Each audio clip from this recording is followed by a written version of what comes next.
Hello नमस्कार दोस्तों, कैसे हैं आप सभी बहुत बढ़िया, बहुत ही मस्त, बहुत ही ज़बरदस्त होंगे। तो प्यारे बच्चे कैसे हैं, एक बार कमेंट बॉक्स में छाप करके बता देना। तो चलिए आज हम बात करने वाले हैं रेलवे ग्रुप डी के बारे में। आप सभी को पता है रेलवे जो ग्रुप डी की वैकेंसी है वो आपकी कोर्ट में भाई अटकी हुई है, जिसके बारे में कोई अपडेट देखने को नहीं मिला था। लेकिन एक बहुत बड़ा बोल सकते हैं बदलाव कर दिया है रेलवे में ग्रुप डी की वैकेंसी में क्या बदलाव किया गया है उसके बारे में दिखाएंगे, समझाएंगे, हर एक चीज़ अच्छी तरीके से आपको बताएंगे।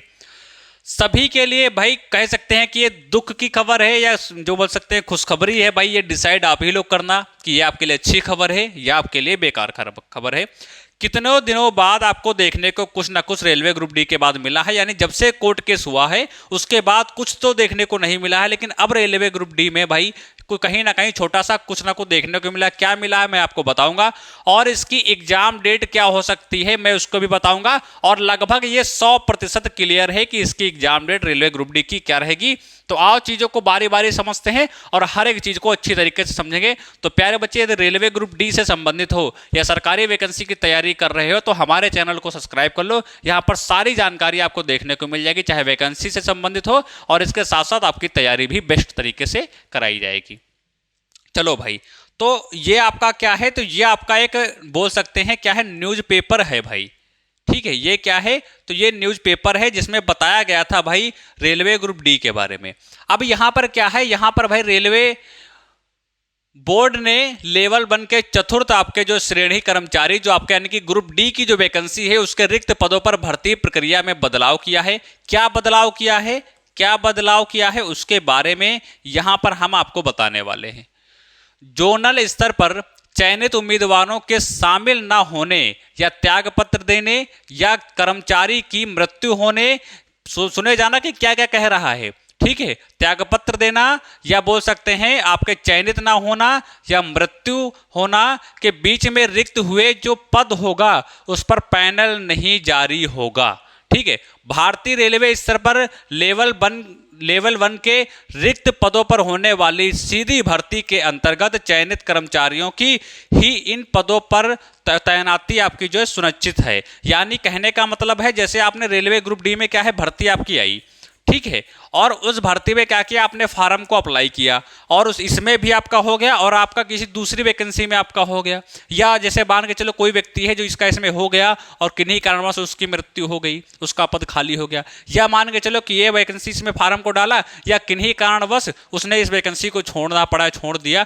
फिर क्या होता था, इसमें जो है कई साल वैकेंसी खाली पड़ी रहती थी। अब आप सभी को पता है यदि इसमें किसी की ज्वाइनिंग हो गई है और इसमें वो ज्वाइन था और उसकी मृत्यु हो गई है तो ये वैकेंसी किसी ना किसी को मिल ही जाएगी। इस तरीके से बहुत सी सेवाएं आपकी इसमें थी शामिल। लेकिन वो होता क्या था, अब ऐसा कुछ नहीं होने वाला है। यदि आपका क्या होगा, यहां पर समझो, यदि आपके चयनित उम्मीदवारों के शामिल ना होना, त्यागपत्र ना देना, मृत्यु दशा में जारी नहीं होगा पैनल, सभी जोन व उत्पादन इकाइयों के जेएम को पत्र लिखा और रेलवे बोर्ड ने जारी किया है दिशा निर्देश। यानी कि अब ऐसा कुछ नहीं होगा, अब तुरंत आपके जो पद होंगे उनको अगली ही वैकेंसी में भरा जाएगा। ऐसा नहीं कि वो कई साल हो रहे हैं खाली पड़े हुए हैं। इसमें बहुत सी चीज़ें लिखी हैं लेकिन आप इसे समझो जरा, हमने शॉर्ट तरीके से इसे समझाया है, आप इसे समझो ताकि चीज़ें आपको समझ में आए।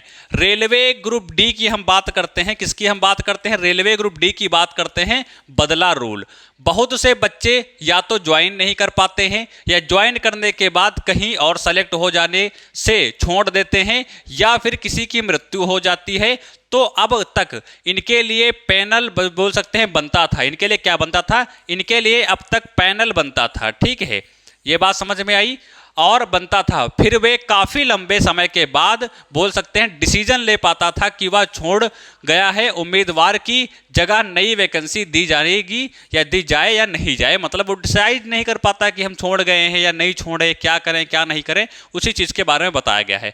अब ऐसा नहीं होगा, किसी ने ज्वाइन नहीं किया या कोई छोड़ गया तो सीधा उस पद को तुरंत अगली भर्ती में शामिल कर लिया जाएगा। यानी यदि आप किन्हीं कारण छोड़ रहे हैं या कुछ भी ड्रॉप कर रहे हैं वैकेंसी को या पोस्ट को कर रहे हैं तो जो भी आपका पद होगा वो ऐसा नहीं कि पैनल मिलने की वजह से वो कई साल ऐसा ही पड़ा रहा है, ऐसा नहीं होगा। होगा, उसे जस्ट अगली जब वैकेंसी आएगी यानी हर ईयर वैकेंसी जब आएगी तो उसके अगली बार में शामिल कर लिया जाएगा। तो कहीं ना कहीं रेलवे ग्रुप डी के जितने भी अभ्यर्थी थे उन सभी के लिए भाई ये बहुत बड़ा अपडेट है, और कहीं ना कहीं ये बात बोल सकते हैं अच्छी है या दुखी वाली खबर है, ये आपको हमें कमेंट बॉक्स में बताना है कि ये खबर सुनकर आपको कैसा लगा। और हम बात कर लेते हैं वहीं पर कि प्यारे बच्चे यदि इसकी एग्जाम डेट क्या है, क्योंकि आप सभी के बहुत मैसेज आते हैं कि इसकी एग्जाम डेट क्या हो सकती है। तो मैंने आप सभी को पहले ही बता दिया था कि जुलाई में क्या है, जुलाई में आप सभी को पता है इसकी सुनवाई है 26 जुलाई को। तो 26 जुलाई तक तो यहां पर कुछ होने वाला नहीं है, 26 जुलाई के बाद ही यहां पर आप सभी को देखने को मिल सकता है, और उसके बाद आपका थोड़ा सा समय लगा, यानी कि इसका एग्जाम जो है वो आपका नवंबर के आसपास देखने को मिलेगा। ये प्यारे बच्चे हमने पहले ही बताया था, क्योंकि रेलवे जो है जब भी कोई एग्जाम कराता है लगभग 7 से 8 महीना वो ले लेता है एग्जाम कराने के लिए। तो रेलवे ग्रुप डी का भी कुछ हाल इसी तरीके से है, नवंबर के आसपास इसका जो है एग्जाम आपको देखने को मिलेगा। ये बात समझ में आई। और कहीं जाकर के इसका नवंबर के बाद यानी कहीं जाकर के जनवरी के आसपास इसका रिजल्ट देखने को मिलेगा, यानी भर्ती प्रक्रिया जो है वो आपकी 2026 में पूर्णतः कंप्लीट हो जाएगी। अगर जो आप ये सोच रहे हैं कि भर्ती कोर्ट में फंसी है, सारी चीजें नहीं होने वाली हैं, तो बिल्कुल गलत सोच रहे हैं और आपको बहुत अच्छे से पछताना पड़ जाएगा। भाई पढ़ाई करते रहो और इतना ध्यान रखो कि आपका जो एग्जाम है वो नवंबर में ही होगा, और ये बात एकदम 100% सत्य है कि इसका एग्जाम आप सभी को नवंबर में ही देखने को मिलेगा। यह बात समझ में आई। और बाकी ये जो पैनल वाली बात थी वो मैंने स्पष्ट कर दी है कि वो पद अब आपके क्या होंगे, वो पद आपके खाली नहीं रखे जाएंगे, तुरंत उनको अगली की वैकेंसी में उनको शामिल कर लिया जाएगा। ठीक है, तो ये हमारा रेलवे ग्रुप डी का छोटा सा आपका अपडेट रहा। वीडियो कैसी लगी आप सभी को कमेंट बॉक्स में बताना है, और जानकारी तुरंत पाने के लिए चैनल सब्सक्राइब कर देना है, बेल आइकन को प्रेस कर देना है, और हर एक वैकेंसी से अपडेट रहने के लिए आपको तुरंत सब्सक्राइब कर लेना है और कमेंट बॉक्स में कमेंट कर देना है। तो मिलते हैं अगले नेक्स्ट वीडियो में एक नेक्स्ट अपडेट के साथ में। तो नमस्कार।